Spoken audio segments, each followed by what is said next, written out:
Hello everyone, welcome back to another episode of r/Entitled People. In today's episode, roommate bought me ice cream for a thank you gift. Then ate it. My MIL's ex-boss decided to make her funeral all about him. A yeti of a woman had an attitude with my kid. Before we get started, make sure to subscribe so you will never miss a video. So let's get started. Roommate bought me ice cream for a thank you gift. Then ate it. A few years ago, I had a housemate, Steve, 30-ish. We were both teachers in a small town. I owned a 3-bedroom house and he rented a room from me. Steve's car broke down and for a couple weeks I drove him everywhere. Fast food, to school, to the grocery store, everywhere. My boyfriend was visiting for the weekend and we were at the store getting groceries and Steve called to tell me he was ready to be picked up from school. I told him we were at the store, but I would call him on our way home and get him. Steve told me to pick up some ice cream and he would pay me back for a thank you for driving him everywhere. He then proceeded to tell me the brand and flavor of my thank you ice cream. We get back home, Steve does not pay me for the ice cream, but said he would later. The next day my boyfriend and I thought we would get some ice cream and watch a movie. Come to find out my housemate had eaten the entire box. He never paid me for it either. So I bought him a thank you present for myself. Find out his favorite flavor and eat it all in front of him. Nope, get a flavor hardly anyone or no one they know eats as a gift to him. No, get his favorite flavor. Remove the ice cream. Then add something to make it heavy again and glue the lid shut. Sounds similar to a friend of mine who was bought dinner, to go/take away, by another as a thank you. My friend ate a small portion of what she chose and then the thankful person took the rest home. My ex-best friend was like this when we lived together.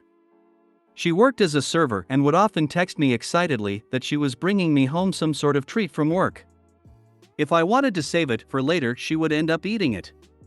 Every single time. Then she'd apologize and promise to get me something else to make up for it, and guess what? She'd eat that too. She would also eat people's Christmas candy after she gifted it to them. Overall small problems compared to the real issues she created. God, I am so glad I don't have to worry about her anymore. She's the most unbelievably selfish person I've ever met. I had a friend who fits in here. I bought her a Christmas present, but she hadn't got one for me, so her mother gave her money to get me something when we went out. We were teenagers. She bought a necklace for herself with it. LOL. Helped her pick it out and all. Late 70s, second year out of college, I shared an apartment with a college friend. I had a job that entailed travel, usually 4 nights/5 days a week. His was local. I'd get home on Friday night, pick up some carryout on the way from the airport. If I set it down on the kitchen table while I unpacked, he'd grab it on his way out the door, heading to the bar. Then he'd deny doing it with the bag with my last name written on it in full view in his car Saturday morning. If I bought some frozen food on the weekend, with the intention of heating it up the next Friday night when I got back in town, the food would be gone when I got home, but the package would be in the kitchen garbage bin. I didn't eat your frozen pizza, then explain why the box is right there. What happened with the phone was even worse, but I won't get into that right now. At the end of the lease, he moved in with a coworker and I got a place solo. My MIL's ex-boss decided to make her funeral all about him. My MIL passed last Christmas Eve. Sadly, she had been battling cancer and was in remission. She took a fall and broke her pelvis. She had an internal bleed and the doctors didn't notice it, so that's how she passed. It was so sudden, and when we got the news, my husband and I were scrambling to find our way up there because we lived across the country and our only vehicle was a super old pickup that shit itself just before this happened. Because of this, we weren't able to be a part of the funeral planning, but thankfully made it up there the day before with the help of his best friend. The viewing and the funeral were the same day, so as we walked into the funeral home, my husband noticed her ex-boss. We'll call him Greg. 'Cause that's his name. IDGAF if he see this. Hi, Greg. You're a giant dumb. Some info about her ex-boss. He was a giant piece of shit. She worked with him for the county and paid bills for different social service organizations and was the go-between for CPS. This man was so useless and she hated him with a passion. He would call her his work wife, much to her chagrin, and joke that he couldn't do anything without her. And he couldn't. She was doing both her and his job. She even built the database that the entire county uses to track all of the money spent on the various bills. Side note from my husband, yet she couldn't work the remote. Love you, Mom, but you couldn't. After she left, the secretary that replaced her ended up getting Greg fired because she quickly found out that he couldn't do his job because my mother-in-law had been doing it for him. She worked for him during the aughts when my husband was in high school. This is important. During this time her husband, my FAL, was diagnosed with cancer. He battled it for years, but eventually he passed away from it in January 2011. The only reason my mother-in-law put up with his shit and the job was because she needed the health insurance for her husband's chemo since he couldn't work. Which Greg took full advantage of because he knew she couldn't afford to lose her job. During the times he fought and she had to take off of work to care for him, her boss would send her home with work because he couldn't do any of it himself. Her husband was dying from cancer and he was still sucking every last drop of work out of her he could. He was and is still a very shitty person. So fast forward to the funeral.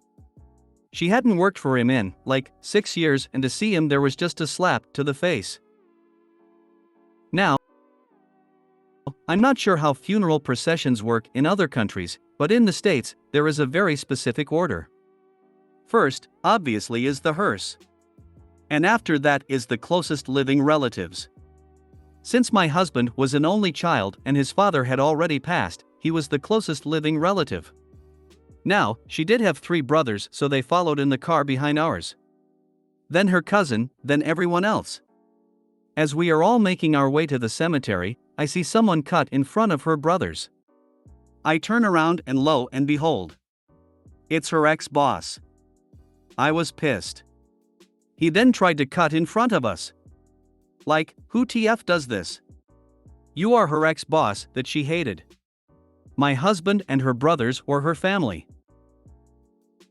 And I thought it couldn't get worse, but it did. So since we couldn't make it up there until the day before the funeral, we didn't have a say in the preacher who did her eulogy. He was shit.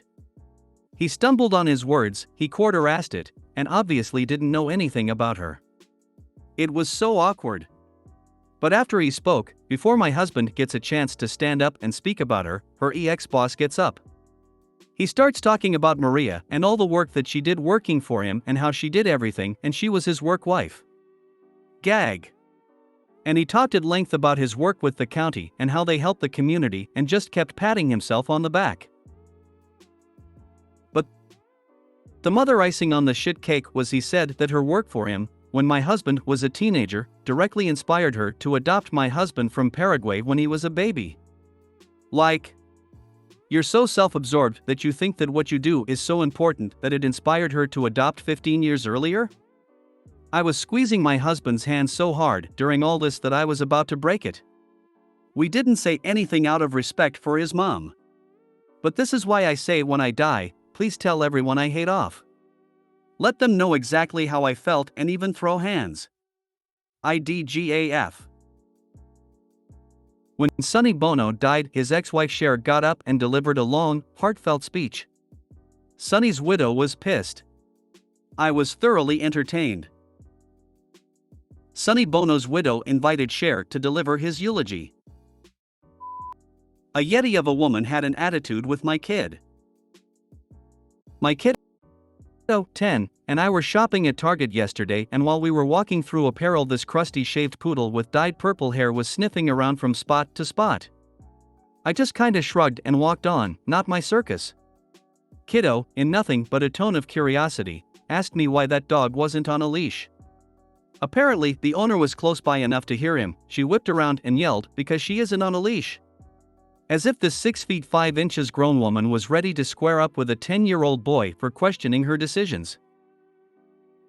I just hurried my kid away with this look on my face like, really? And I doubt it fazed her. I'd hate to be the target worker who has to ask this lady to leave because her dog is tripping people up or leaving spooky dookies for someone to step on because she can't be bothered to have control over her dog in a place of business. Absolute trash. For a hot SEC, I thought crusty shaved poodle with dyed purple hair was a metaphor for the lady. If I ever start a band, I'm calling it the Spooky Dookies.